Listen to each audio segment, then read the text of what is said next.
안녕하세요. 이시우TV의 이시우입니다.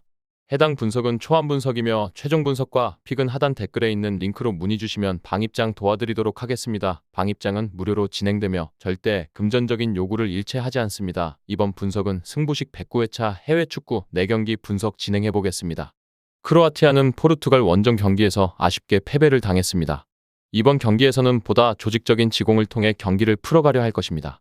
파살리치와 모드리치는 창의적인 패스를 통해 공격을 이끌 수 있는 자원으로 이들의 플레이메이킹이 중요한 역할을 할 것으로 보입니다. 그러나 최전방에 위치한 크라마리치가 전형적인 스트라이커와 같은 움직임을 보이지 않기 때문에 폴란드의 밀집 수비를 상대로 다득점을 기대하기는 어려울 것입니다. 그럼에도 불구하고 유로 대회부터 함께 호흡을 맞춘 슈탈로, 폰그라시치 그리고 그바르디올은 수비에서 안정된 모습을 보이며 폴란드의 단순한 공격을 효과적으로 저지할 수 있을 것으로 예상됩니다. 반면 폴란드는 스코틀랜드 원정 경기에서 승리를 거두며 상승세를 타고 있습니다. 이번 경기에서도 스지만스키와 지엘린스키의 전진 패스를 활용해 피옹텍과 레반도프스키가 마무리를 짓는 단순하지만 효율적인 공격 전개를 시도할 것입니다. 그러나 크로아티아의 수비 라인이 탄탄하기 때문에 폴란드가 다득점을 올리기는 쉽지 않아 보입니다. 폴란드의 수비는 베드나렉, 다비도비츠, 키비오르로 구성된 백스리가 핵심인데 이들은 지난 경기에서 멀티 실점을 허용했지만 이번 경기에서는 보다 실리적인 운영을 통해 수비 라인을 낮게 형성할 가능성이 큽니다. 이로 인해 대량 실점의 위험은 낮아질 것입니다. 이 경기에서는 크로아티아가 주도권을 잡고 경기를 운영할 것으로 예상됩니다. 이들의 중원 자원들은 창의적인 패스와 공격 전개를 통해 폴란드의 수비를 흔들 수 있는 능력을 갖추고 있습니다. 반면 폴란드의 단순한 공격 패턴은 크로아티아의 견고한 수비를 뚫기에는 한계가 있을 것으로 보입니다. 결과적으로 크로아티아가 한 골 차 승리를 거두며 경기를 마무리할 가능성이 높습니다. 스웨덴은 아제르바이잔 원정 경기에서 승리를 거두며 자신감을 얻었습니다. 이번 경기에서도 클루셉스키의 이삭, 요케레스를 중심으로 지공을 활용해 경기를 주도할 것으로 예상됩니다. 스웨덴은 체격과 기술에서 에스토니아보다 우위를 점하고 있어 이들을 상대로 다득점을 기대할 수 있는 상황입니다. 그러나 수비에서는 다소 불안한 모습을 보일 수 있습니다. 더글라스와 히엔의 수비 조합이 아직 완벽하게 맞아떨어지지 않았고 3선에서 스반베리와 아야리가 수비 라인을 효과적으로 보호하는 데 익숙하지 않기 때문입니다. 그럼에도 불구하고 에스토니아의 공격력은 비교적 약하기 때문에 큰 문제는 발생하지 않을 것으로 보입니다. 에스토니아는 슬로바키아와의 홈 경기에서 패배를 경험했습니다. 이번 경기에서도 사피넨과 탐을 중심으로 속공을 시도할 가능성이 높지만 스웨덴의 수비를 뚫기에는 어려움이 클 것으로 예상됩니다. 에스토니아는 스웨덴보다 체력과 기술 면에서 열세에 놓여 있으며 날카로운 공격 전개를 펼치기에는 한계가 있을 것입니다. 수비에서는 매츠와 탐을 중심으로 비교적 안정된 모습을 보이고 있지만 스웨덴의 다양한 공격 패턴을 막아내기에는 역부족일 것입니다. 결국 이번 경기는 스웨덴이 경기를 주도하며 에스토니아를 압도할 가능성이 큽니다. 스웨덴의 공격력은 에스토니아의 밀집 수비를 충분히 공략할 수 있을 것이며 다만 에스토니아의 수비 조직이 나쁘지 않아 기록적인 대승까지는 어려울 수 있지만 스웨덴이 확실한 승리를 거둘 가능성이 높습니다. 이 외에도 다른 축구 분석과 야구 분석 및 종합 픽이 궁금하시다면 하단 고정 댓글 링크로 문의 주세요. 포르투갈은 크로아티아와의 홈 경기에서 승리를 거두며 좋은 출발을 보였습니다.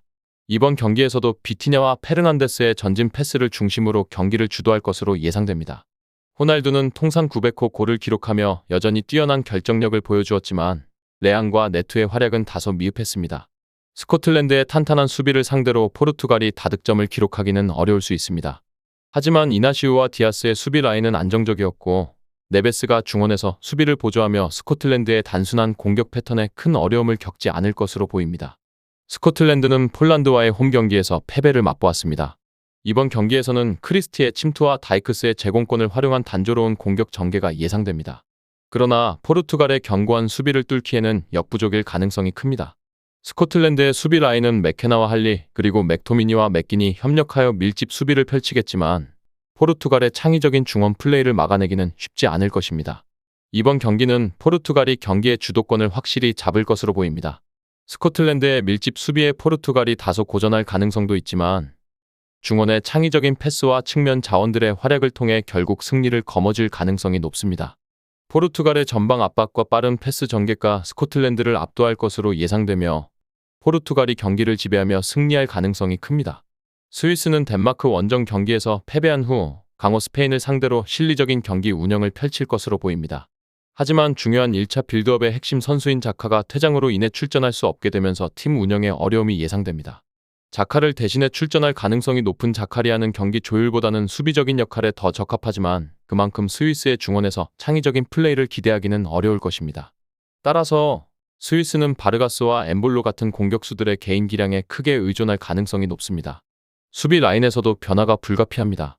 엘베디가 퇴장으로 인해 이번 경기에 출전하지 못하게 되면서 오메르가지치, 아칸지, 로드리게스가 백스리를 구성할 예정입니다.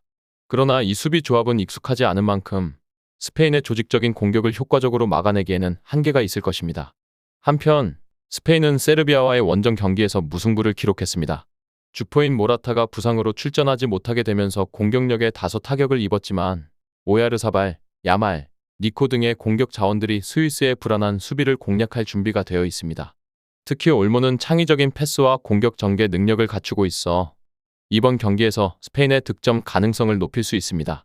수비에서는 라포르트와 르노르망이 여전히 안정적인 모습을 보이며 수비맨디의 가담으로 스페인의 수비 밸런스도 탄탄할 것으로 예상됩니다. 결과적으로 이번 경기는 스페인이 주도하는 일방적인 경기가 될 가능성이 큽니다. 스페인의 최전방 공격력이 다소 부족해 보일 수 있지만 스위스의 불안한 수비를 상대로는 충분히 득점을 올릴 수 있을 것입니다. 스위스가 이변을 일으키기에는 어려운 상황이며 스페인이 무난한 승리를 거둘 것으로 예상됩니다.